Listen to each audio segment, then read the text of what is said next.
Sveiki visi, esu Elžbieta Liepa Dvarionaitė, lietuvių pianistė. Šiuo metu gyvenu Vienoje, kur studijuoju muzikos ir atlikimo menų universitete. Šiuo metu esu miesto parke prie Francui Šubertui skirto paminklo.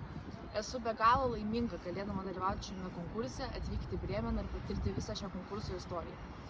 Ypatingai nekantrauju atlikti Francui Šuberto kūrybą ir labai džiaugiuosi, kad klausytojai turės galimybę taip gausiai išgirsti jo muzikos.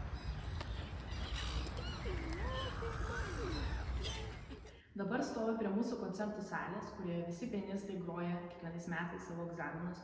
Taip pat ir aš šiais metais pabaigsiu čia savo bakalaurą, grosiu savo baigiamąjį egzaminą. Studijuoju šiuo metu profesorės Anos Malikos klasėje. Viena yra toks miestas, kad kiekvieną dieną galima rasti daugybę renginių, į kuriuos norisi nueiti, aplankyti, bet realybė yra tokia, kad aš ir mano kolegos didžiąją dalį laiko praleidžiame čia. Grodami, praktikuodamėsi, lankydami paskaitas, lankydami pamokas.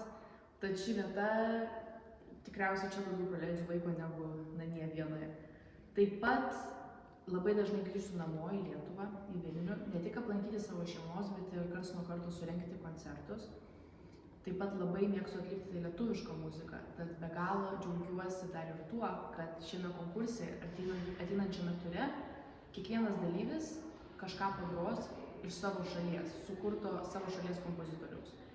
Aš manau, kad tai yra labai gražu ir įneš į kiekvieną dalyvio pasirodymą kažką autentiško ir padės mums kiekvienam labiau atsiskleisti.